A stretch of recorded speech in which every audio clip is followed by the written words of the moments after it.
Hello, and welcome back to Sci-Fi Stories. We want to take a brief moment to speak with you directly before we begin. Unfortunately, YouTube has disabled our monetization features, leaving us without the budget to keep our operations running. If you enjoy the story today, we humbly ask for your support with just $1, so we can pay our dedicated staff to survive and keep creating these amazing universes for you. You can support us by scanning the QR code on your screen or clicking the donate link in the description or comment section of this video. Thank you for listening, and let us dive into today's story. They did not bring fire or destruction when their massive ships blotted out the sun.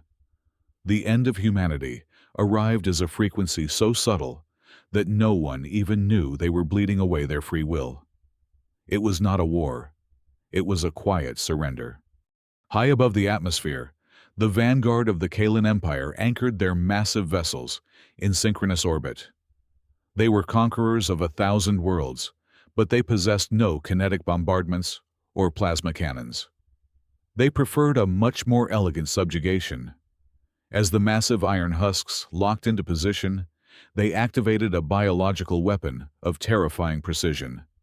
It was known as the Dead Silence Wave. This was not a weapon that shattered cities or crumbled mountains. It was an invisible blanket of low-frequency vibrations designed to bypass the auditory cortex entirely and drill directly into the amygdala of every living creature on the surface. The amygdala is the primal core of the brain responsible for fear, the processing of threats, and the fundamental fight or flight response. By utilizing a quantum resonance field, the Kalan frequency simply reached into that evolutionary vault and permanently switched off the desire to survive. The effects were immediate and absolute. Within 3 hours, the greatest metropolitan hubs on Earth fell completely still. In New York, Tokyo, and London, the chaotic roar of traffic ground to a halt as millions of drivers calmly took their hands off their steering wheels, letting their vehicles drift into gentle collisions against concrete barriers. Pedestrians froze on the sidewalks mid-step. Their faces were wiped clean of panic, confusion, or joy, replaced by a hollow and serene obedience. Even the animal kingdom succumbed. Guard dogs stopped barking, and wild birds settled silently onto the cold pavement, folding their wings in quiet submission. The entire planet stood completely paralyzed, like a global museum of living statues, waiting obediently for the Kalan dropships to descend and brand them as slaves. Deep beneath the glacial ice of Svalbard, the situation was unfolding very differently for one man. Frankie Bussiere was an acoustic physicist stationed at a highly classified underground research facility designed to monitor seismic and atmospheric anomalies. Frankie was not a soldier or a hero.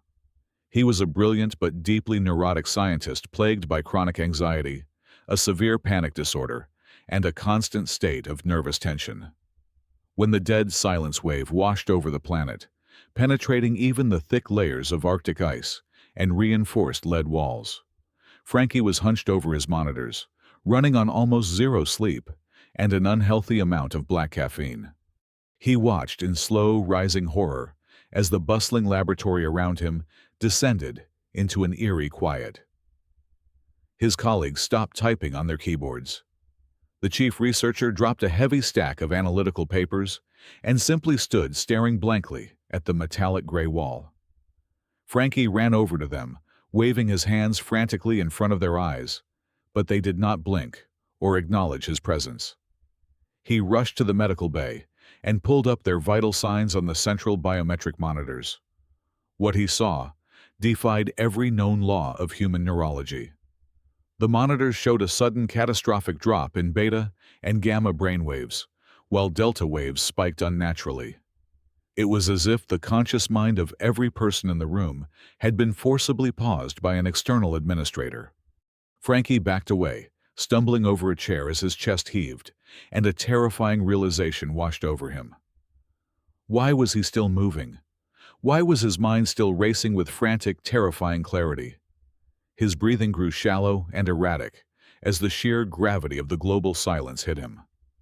The invisible alien wave was still flooding the underground room, but instead of calming him, it was doing something entirely different. Frankie looked at his own biometric readouts on the adjacent screen.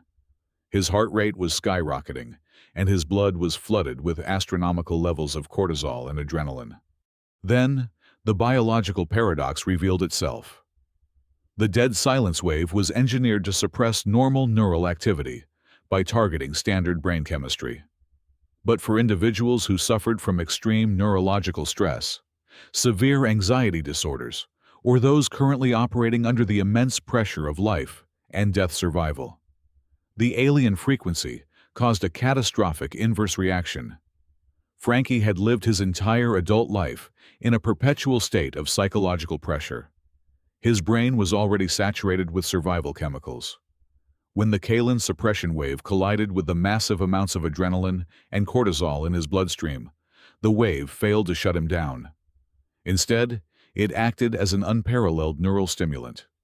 Instead of being subdued, the frequency forcefully unlocked and hypercharged neural pathways that human evolution had kept tightly sealed for millions of years. Frankie dropped to his knees, clutching his head as a searing heat flared behind his eyes. The world around him sharpened into agonizing, absolute clarity. He could hear the hum of the electrical currents running through the copper wires inside the walls. He could see the microscopic dust particles suspended in the cold ventilation air, calculating their trajectories in real time. His brain was being pushed to 300% of its normal cognitive capacity.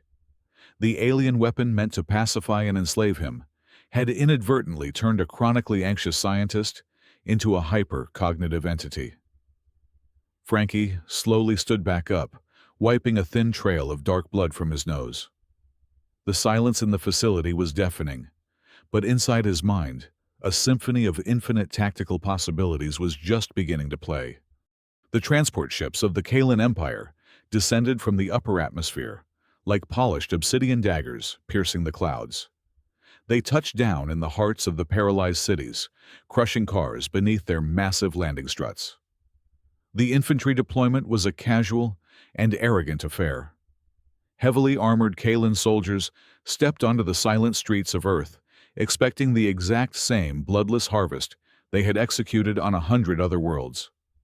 Their energy shields hummed with a soft blue light as they walked among the frozen human populations. They viewed the paralyzed citizens not as a threat, but as docile cattle waiting to be loaded into the holding pens. The Kalen commanders monitored the surface from orbit, sipping nutrient broth and logging the subjugation as a perfect zero-casualty operation. They were completely unaware that the predator dynamic on the ground was about to violently flip. Thousands of miles away in the subterranean freezing dark of Svalbard, Frankie was moving faster than his physical body was meant to handle. His hyperactive brain mapped out the global communication infrastructure in a matter of seconds.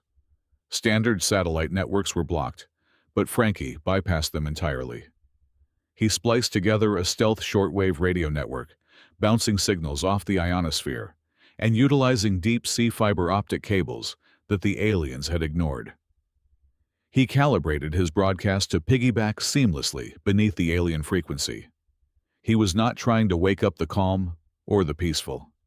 He was hunting for the outliers. He was searching for the minds that burned exactly like his. The chronic insomniacs, the night shift trauma surgeons, the heavily traumatized combat veterans, and the severe anxiety sufferers. Across the globe, scattered among the seas of frozen humanity, a few individuals began to blink. A stressed-out stockbroker in Tokyo, a terrified single mother in London, a paranoid survivalist in the American Midwest. The alien frequency, reacting with their massive adrenaline spikes, snapped their bodies into the same hyper-cognitive overdrive that Frankie was experiencing. "If you can hear my voice, do not panic," Frankie broadcasted over the encrypted stealth network, his voice crisp and impossibly calm. "You are immune. Their weapon has backfired on us. Your fear is your fuel. Use it. We are not going to fight them with bullets. We are going to become the ghosts in their machine." Down in the streets, the Kalen patrols began to report unsettling anomalies. A squad securing a crowded plaza in Paris noticed a sudden discrepancy in their thermal scanners. Amidst the thousands of stationary warm bodies, a few heat signatures were inexplicably missing from their previous positions. The Kalen soldiers raised their plasma rifles, shining intense searchlights through the eerie stillness. Suddenly, a dark shadow blurred in the periphery of a soldier. Before the alien could trigger a communication alert, a hyper-accelerated human darted from the blind spot of a frozen crowd. With terrifying speed and absolute silence, the human drove a salvaged piece of sharpened steel straight through the unarmored joint of the Kalen neck seal. The alien choked and collapsed. By the time the rest of the squad turned around, the attacker had already vanished back into the sea of living statues. These silent assassinations erupted simultaneously across every major city. The Kalen soldiers who had landed as arrogant conquerors suddenly found themselves trapped in a psychological horror nightmare. They were now the prey. The immune humans moved with a horrific synchronized fluidity, using the paralyzed bodies of their fellow citizens as a sprawling fleshy labyrinth. The aliens fired wildly into the crowds, but the shadows were always one step ahead, striking from above, from below, and then melting away into the dead silence. But Frankie knew that stabbing a few hundred infantrymen in the streets would not win a planetary war. When the Kalen commanders realized they were taking massive casualties, they would simply retreat to orbit and burn the cities from above.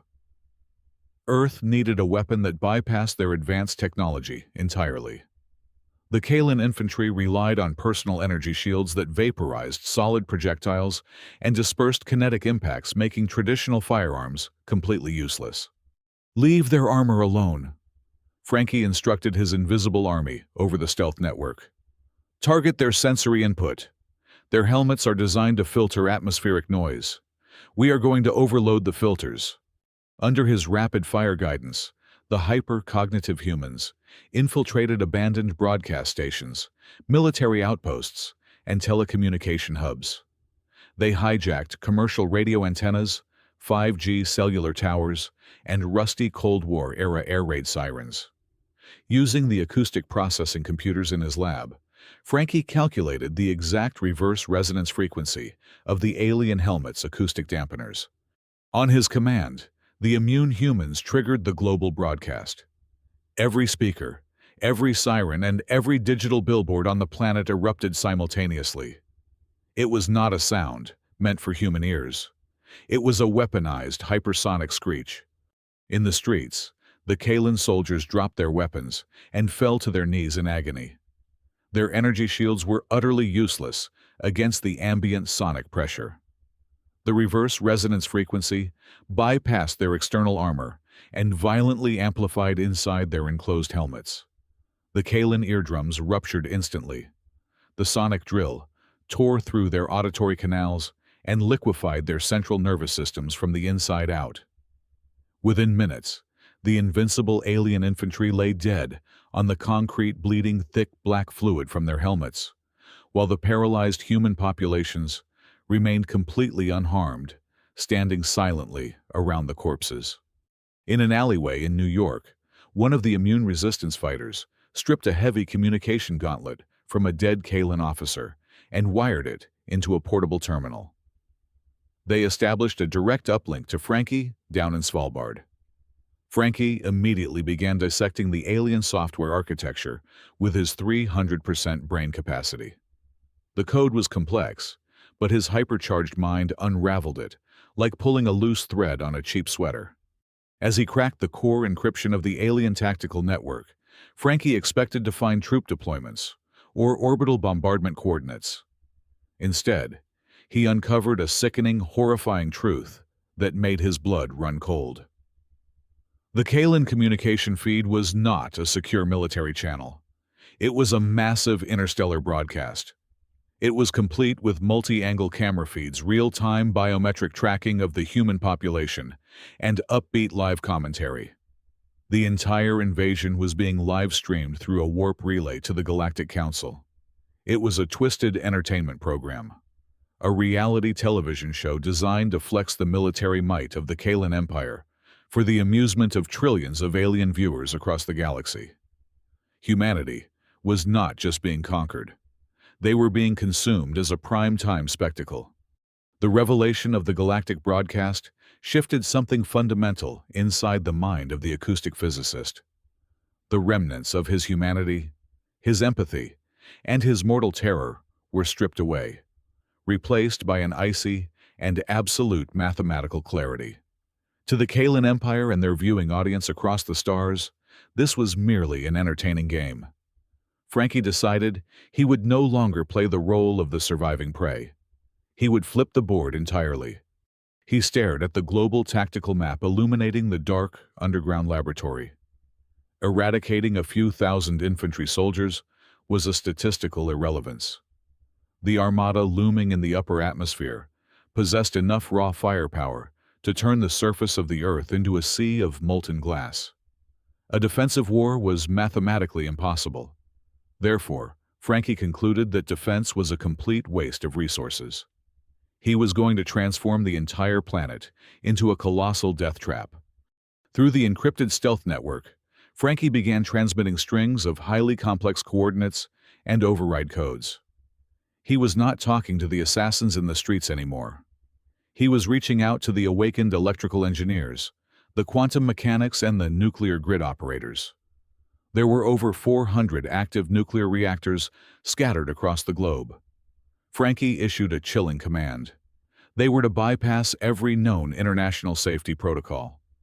He instructed them to disable the cooling towers, override the control rods, and reroute the colossal terawatts of generating power directly into the deep grounding grids of the Earth. We are going to feed the entire nuclear output of this planet into the magnetosphere. Frankie broadcasted, his voice devoid of any human fluctuation. We will overcharge the natural magnetic field until it becomes a planetary capacitor. Do not stop until the reactor cores begin to melt. High above the atmosphere, the Kalan High Command was reeling from humiliation. Their pristine and zero-casualty operation had become a galactic laughingstock. Trillions of viewers were watching their elite vanguard get slaughtered by unseen phantoms in the quiet streets. Furious and desperate to regain their honor, the alien commanders abandoned the biological suppression tactic. The massive armored plates on the bellies of their dreadnoughts slid open, revealing rows of orbital plasma cannons. They began to rain superheated energy down upon the major metropolitan centers, turning skyscrapers into pillars of fire, desperate to force the resistance out of hiding. Down on the surface, the immune human fighters panicked. The radio network erupted with frantic requests for evacuation protocols.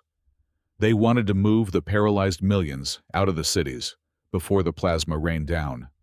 "Hold your positions," Frankie commanded, his tone slicing through the radio chatter like a surgical scalpel. "No one is to be evacuated. Do not move a single body.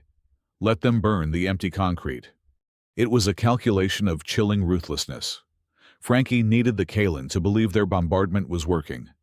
Instead of fleeing, Frankie initiated a massive digital illusion.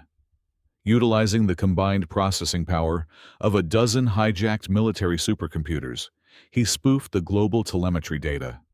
He broadcasted a colossal and fabricated biometric signature, making it appear as though the entire surviving conscious human population had abandoned the cities and clustered desperately into a single vulnerable geographic basin in Central Asia. To complete the deception, he looped a pathetic and degrading automated audio transmission, begging the Kalan commanders for absolute surrender and mercy. He was giving the alien commanders exactly what their bruised egos demanded: a localized target and a humiliating submission. The Kalan armada immediately took the bait. The massive ships ceased their random bombardments and began to converge slowly, aligning their dreadnoughts into a tight and dense formation directly over the fabricated target zone.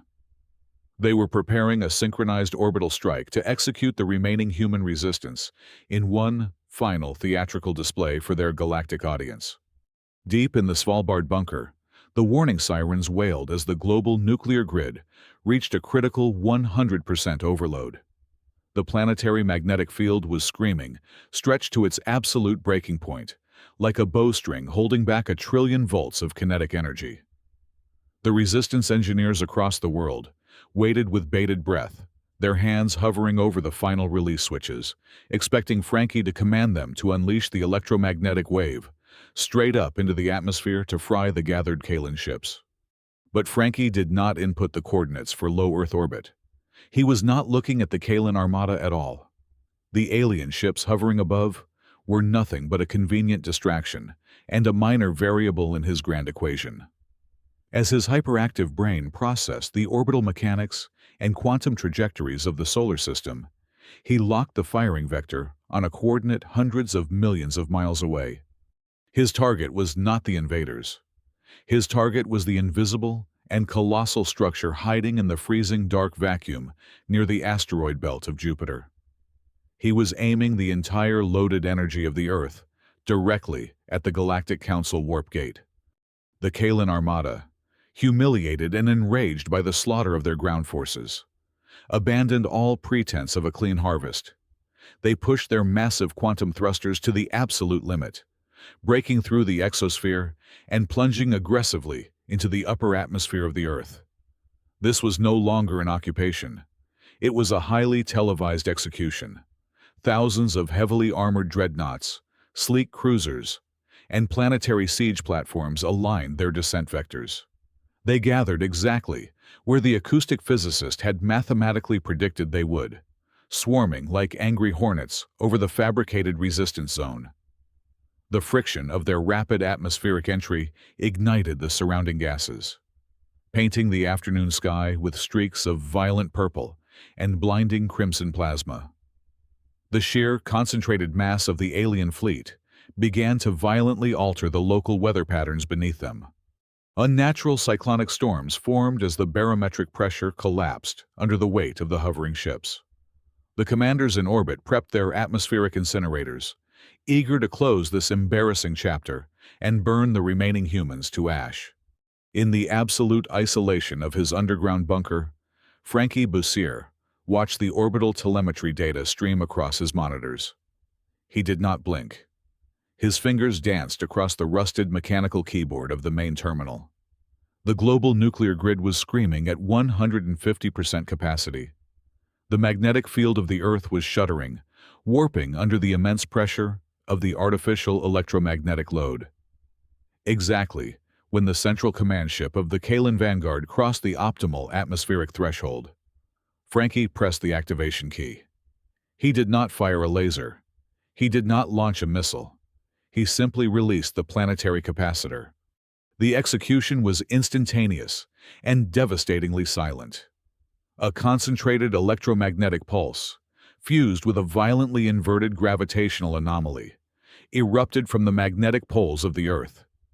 This invisible tidal wave of energy shot upward into the stratosphere. It was not designed to pierce the thick armor of the alien vessels or deplete their energy shields. Instead, the pulse fundamentally rewrote the localized laws of physics around the Armada. It violently short-circuited the quantum spatial navigation matrices of the entire Kalan fleet. In a fraction of a second, the highly advanced navigation computers lost all orientation. The gyroscopic sensors were fed corrupted gravitational data, blinding the artificial intelligence systems. They could no longer distinguish up from down, nor could they measure the rapidly closing distance between their heavy hulls and the surface of the planet. Deprived of their spatial awareness, the massive anti-gravity suspension drives of the Kalan fleet sputtered, whined, and simultaneously died. The invincible armada was suddenly reduced to nothing more than millions of tons of dead, unpowered metal, suspended dangerously close to the deep gravitational well of the planet. The Earth reached up and aggressively reclaimed them. The catastrophic descent began immediately. Without their repulsor lifts, fighting the pull, the massive warships plummeted like stones dropped into a well. The alien commanders screamed in absolute terror as their tactical screens went dark.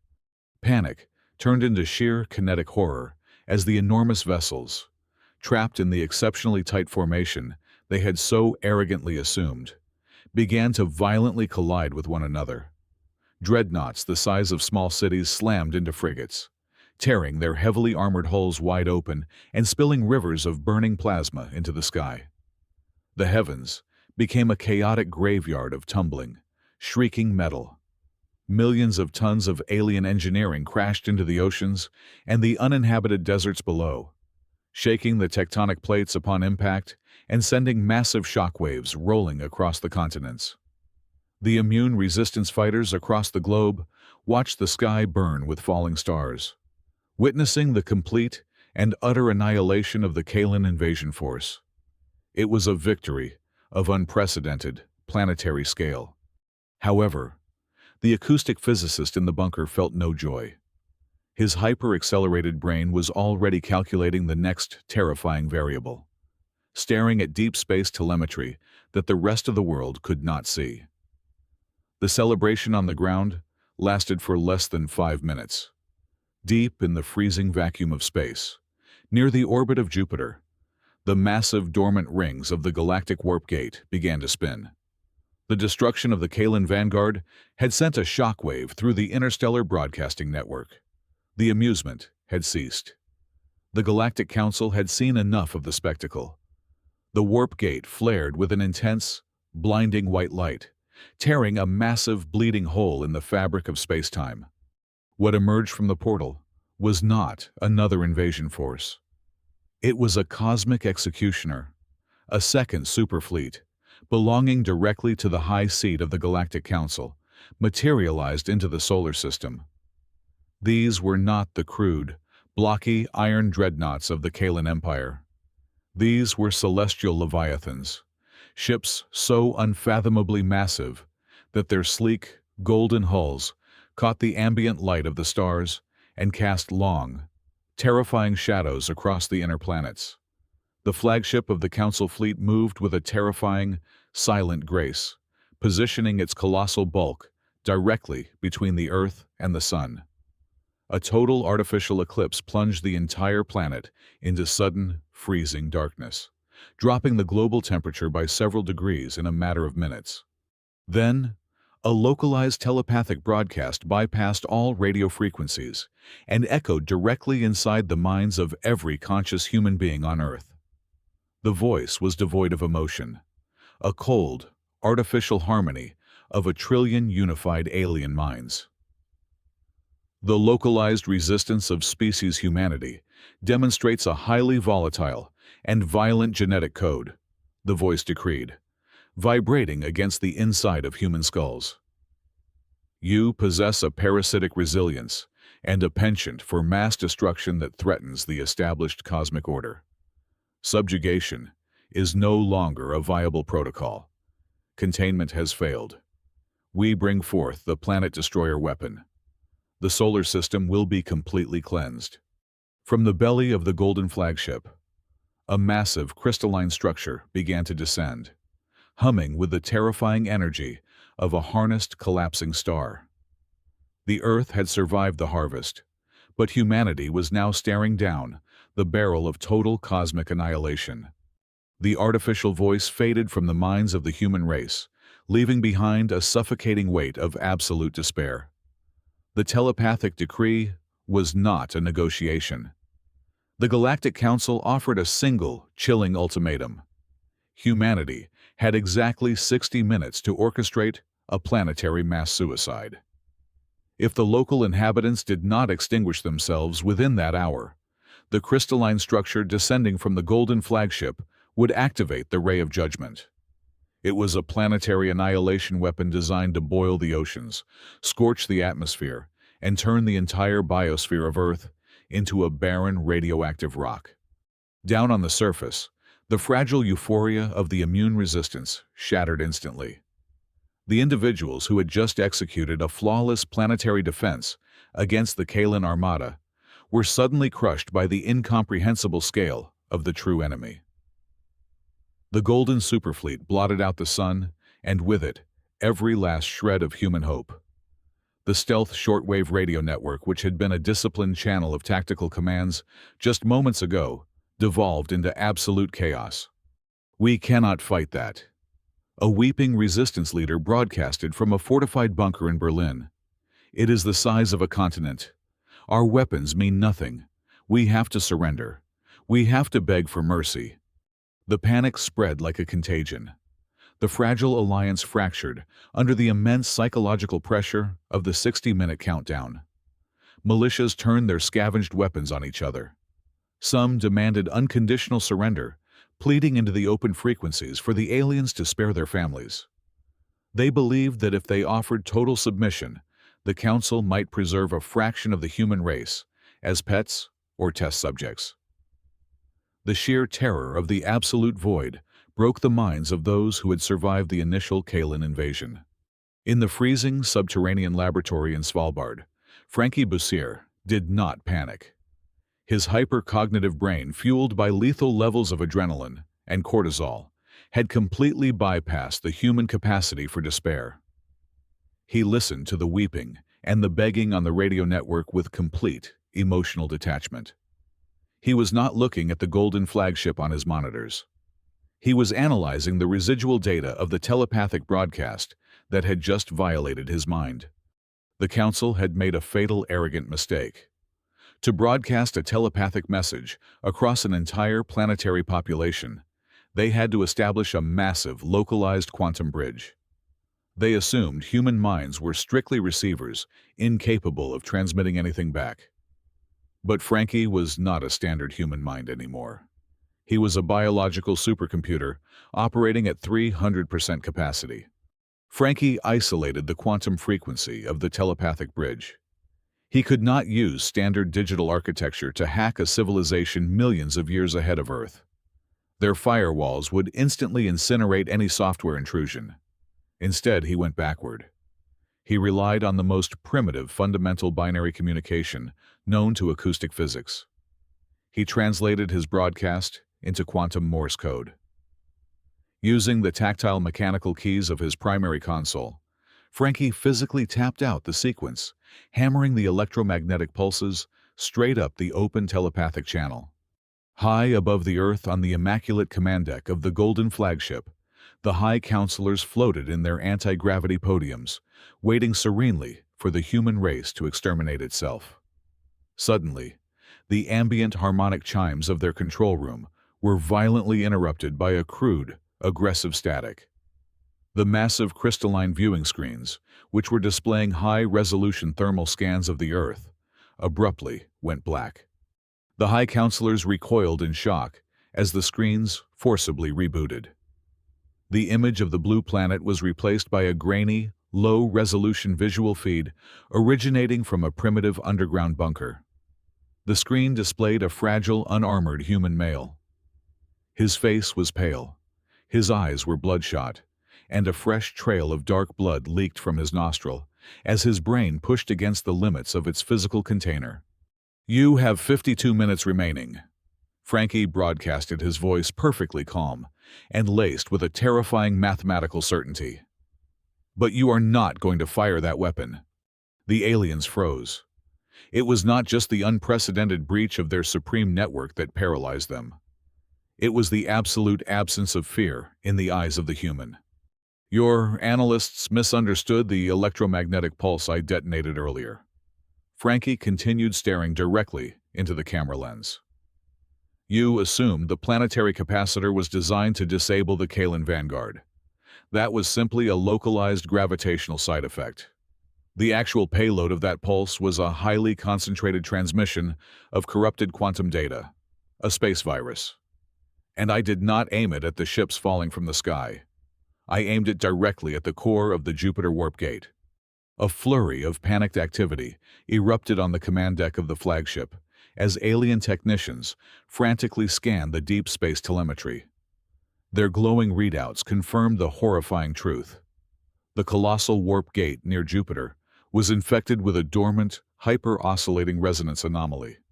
"Let me explain the physics to you," Frankie said, his voice slicing through the alien panic. "The Ray of Judgment relies on a catastrophic release of thermal and kinetic energy. If you fire that beam and detonate the Earth, the resulting planetary explosion will emit a massive gravitational shockwave. The exact moment that shockwave impacts the infected Jupiter gate, it will trigger a quantum resonance reaction. Frankie leaned closer to the camera, his bloodshot eyes burning with the cold wrath of humanity. "The virus will detonate the gate," Frankie whispered. "And because your entire galactic infrastructure is connected through quantum entanglement, that single explosion will cascade back through the portal network. It will violently collapse every single warp gate across the entire galaxy, simultaneously. If you pull the trigger on Earth, you will permanently shatter your empire. Trillions of your citizens will be trapped in the dark void, isolated from one another forever. You have 50 minutes to decide if burning one insignificant rock is worth the permanent end of your galactic civilization." The silence on the command deck of the Golden flagship was absolute. The supreme leaders of the Galactic Council, beings of pure intellect who had governed the cosmos for millennia, stared at the crude digital projection of the fragile human on their screens. For a moment, the sheer audacity of the threat paralyzed them. But billions of years of evolutionary superiority and unbroken conquest quickly reasserted their arrogance. Through their unified telepathic network, the High Counselors reached a swift and cold consensus. It was a bluff. The fundamental imperative of every biological organism in the universe was survival. The human race was primitive, bound to the dirt of a single, insignificant planet, completely devoid of interstellar capabilities. The Council analyzed the psychological profile of the species and concluded there was a 0% probability that an inferior race would willingly orchestrate its own extinction. The human was simply playing a desperate psychological game, hoping to stall the inevitable execution. "Your deception is illogical and fundamentally flawed," the artificial voice of the Council broadcasted back through the quantum bridge, echoing directly into the cramped underground bunker. "A localized species cannot override its basic biological mandate to exist. You will not sacrifice your world. We do not negotiate with the defeated. The ray of judgment will fire in 10 seconds." The massive crystalline structure hanging above the Earth began to glow with a blinding, terrifying intensity. The raw energy of a harnessed collapsing star began to pool at its tip. On the surface below, the oceans began to boil slightly, and the atmosphere warped under the immense gravitational pressure of the charging weapon. Frankie Basir did not blink. As the alien countdown began, a terrifying, manic smile slowly spread across his pale, blood-stained face. His hyperactive brain, completely saturated with lethal amounts of cortisol and running at maximum processing capacity, recognized that the aliens had made their final miscalculation. They assumed humanity followed the universal laws of logical self-preservation. They failed to understand the doctrine of mutually assured destruction. 9, the telepathic voice announced. Frankie turned away from the camera and focused entirely on his primary terminal. His hands moved in a blur of motion. 8. He was bypassing the remnants of the global defense grid and reaching out toward a highly classified, automated energy collection station built deep within the craters of the moon. 7. The lunar facility was designed to harvest concentrated solar radiation and beam it back to Earth. Frankie brutally stripped away every single thermal regulator and safety protocol in its programming. 6. He inverted the core containment field, forcing the massive energy reserves to fold entirely in on themselves, creating an unstable artificial singularity within the rocky mantle of the lunar surface. 5. 4. Frankie looked back up at the camera. His eyes were wide, burning with the absolute, unhinged wrath of a species that refused to kneel. "I am not bluffing," he whispered. 3. Frankie slammed his hand down on the execution key, initiating the catastrophic overload sequence of the lunar station. There was no sound in the vacuum of space, but the visual spectacle was apocalyptic. The dark side of the moon suddenly flared with a blinding, searing white light that rivaled the sun. For a fraction of a second, the enormous satellite seemed to expand, its surface bulging unnaturally. Then, an entire quadrant of the moon violently cracked open. The lunar crust shattered into millions of jagged, glowing fragments. The sheer kinetic force of the overload ripped a colossal chunk of the celestial body apart, sending a massive, rippling shockwave of debris and gravitational distortion radiating outward through the cold void. On the bridge of the Golden Flagship, the ambient harmonic chimes turned into deafening, screeching alarms. The alien navigation matrices screamed in warning as the gravitational shockwave slammed against their energy shields. The High Counselors watched in sheer, unadulterated horror as the orbital telemetry confirmed the unthinkable truth. The madman in the bunker had actually pulled the trigger.